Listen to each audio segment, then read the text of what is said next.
গল্প জানার পর সত্যি আমার হৃদয়টা অনেক কোমল হয়ে গেছে।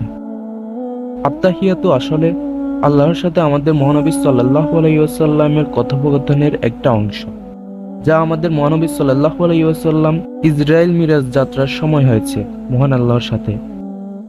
মহানবী সাল্লাল্লাহু আলাইহি ওয়াসাল্লাম যখন আল্লাহর সাথে কথোপকথন শুরু করে তখন আল্লাহকে আসসালামু আলাইকুম বলেননি। তাহলে কি বলেছিল?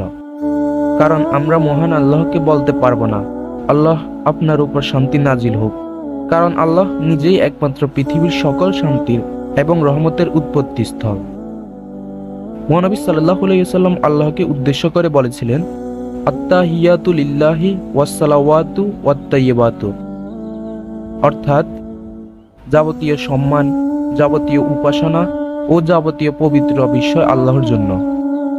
উত্তরে মহান আল্লাহ বলেন, আসসালামু আলাইকা আইয়ুহান নাবিয়্যু ওয়া রাহমাতুল্লাহ